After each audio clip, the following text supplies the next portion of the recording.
Iraqi Prime Minister Mohammed Shia al-Sudani is in Washington this week, a trip that was scheduled before the Iranian attack over the weekend that sent hundreds of drones and missiles toward Israel. The sharp increase in Mideast tensions has become a focus of his visit, which we discussed in a wide-ranging interview today.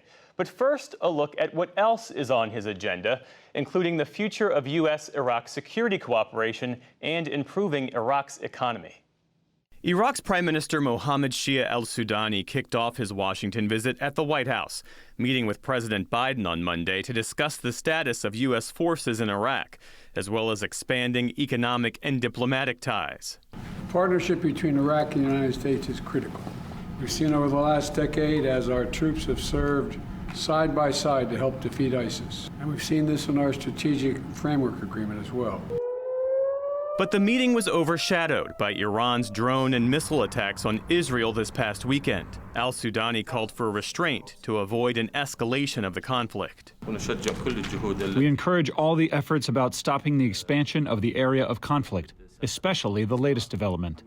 And we encourage all for restraints and to protect the safety and security of the region. While in Washington, the Prime Minister is hoping to boost U.S. investment in Iraq's economy and expand the relationship with the U.S. beyond security, all while shoring up a long and complicated relationship. In 2003, the U.S. invaded Iraq to oust Saddam Hussein's regime, while vowing to destroy weapons of mass destruction. As it turns out, there were no chemical, biological, or nuclear weapons. The war killed nearly 5,000 U.S. service members, and it's estimated that 500,000 Iraqis died, according to a University of Washington study. After the U.S. withdrew its troops in 2011, the Islamic State took over parts of Iraq. In 2014, U.S. forces returned to the country at the Iraqi government's request to help recapture territory from ISIS and train Iraqi forces.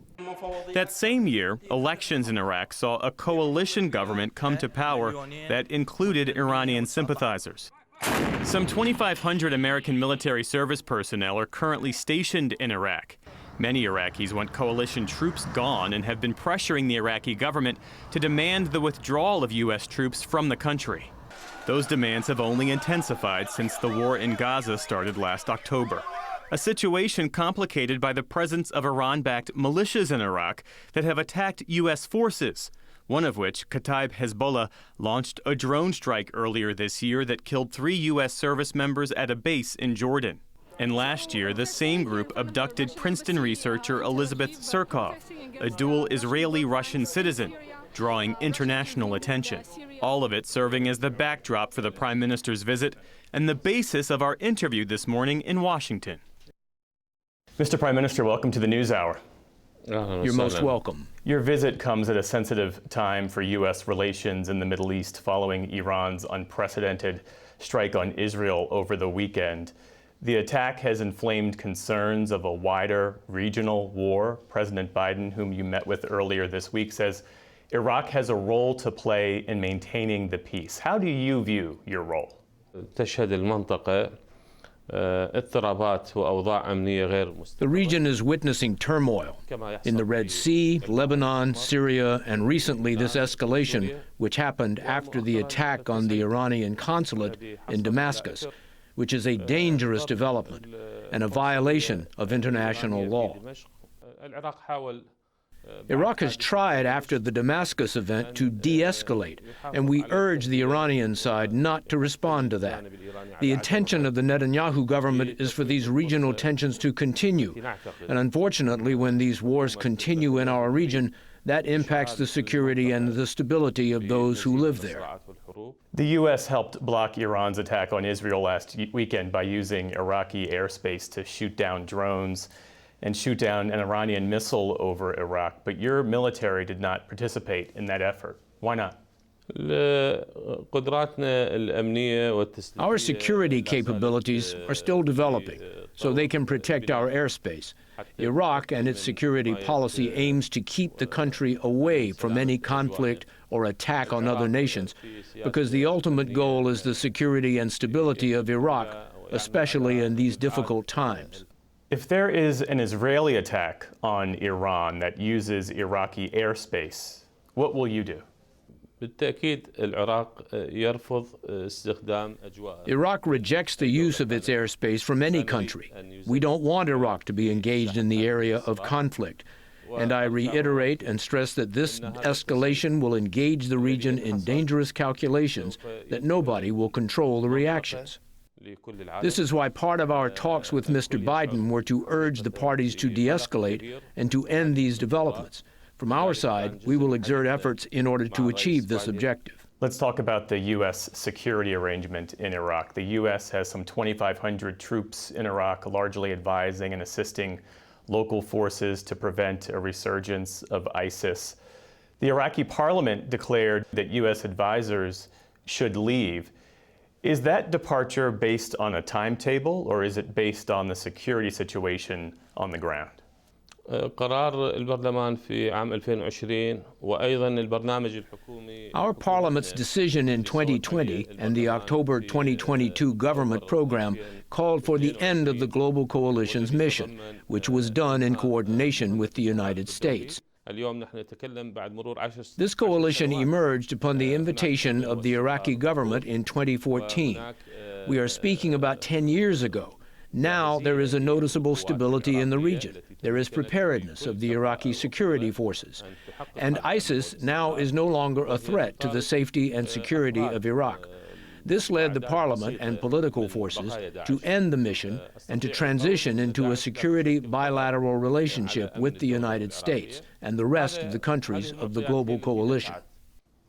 I hear you say ISIS is not a threat, but this week the Defense Secretary Lloyd Austin, while standing next to you, said ISIS remains a threat to your citizens and to ours.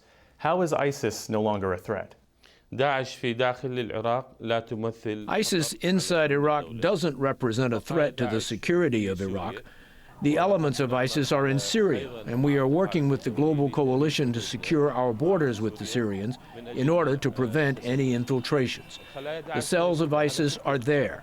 We are not speaking about armed people. We are speaking about ideology, extremist ideology that believes in killing and violence. We are tracking the recruitment and financing cells, and we are working on limiting them, controlling them. This is one of our concerns.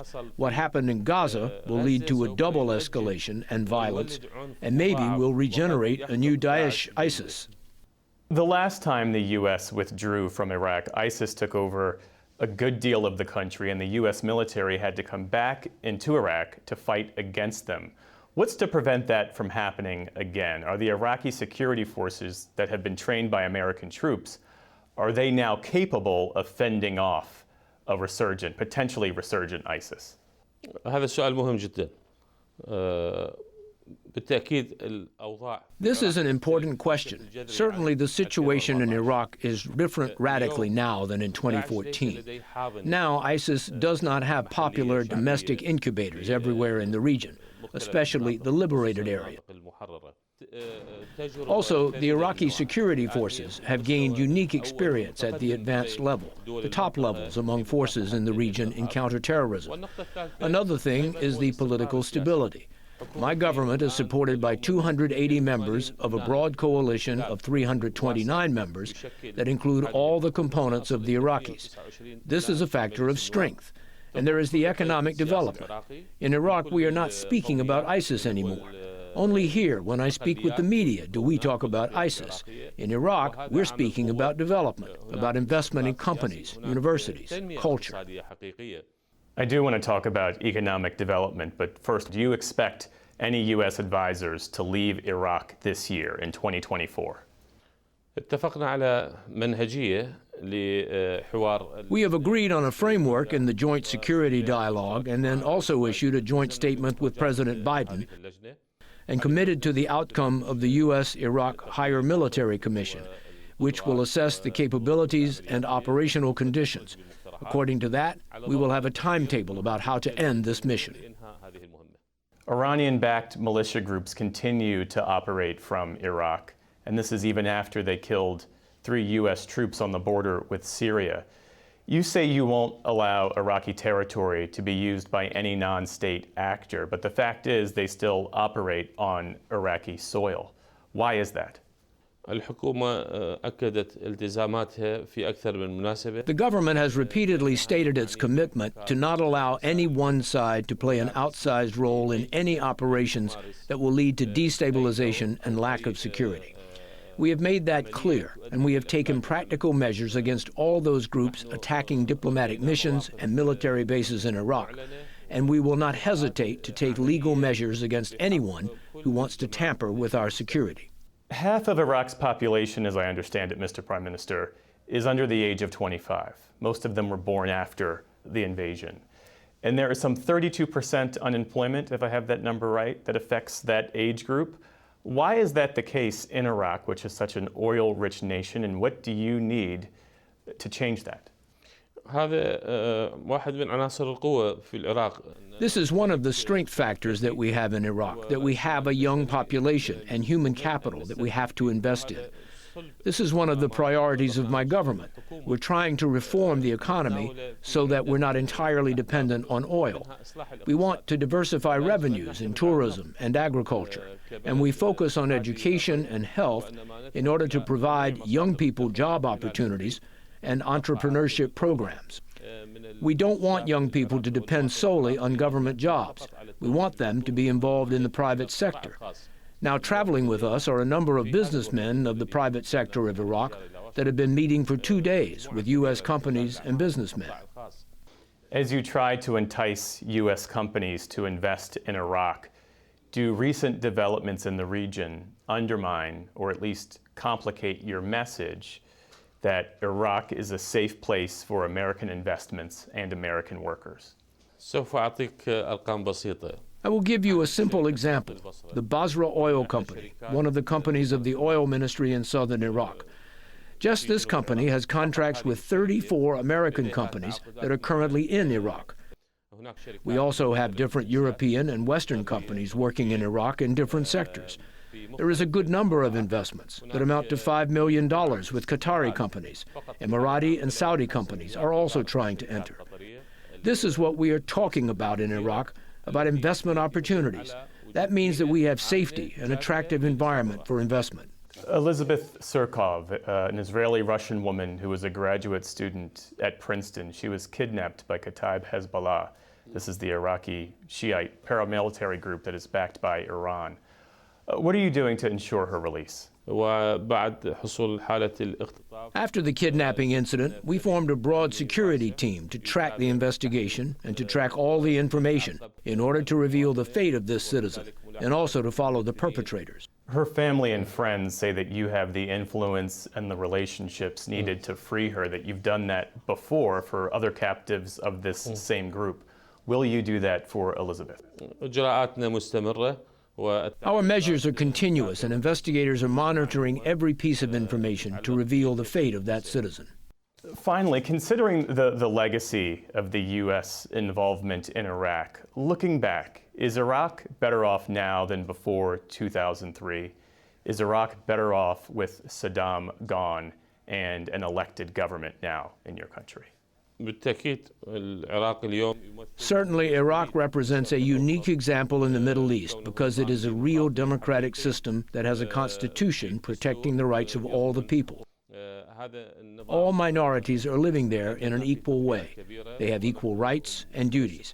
We have sacrificed a lot for this system, and we are committed to maintain it, and at this time, more than at any other time.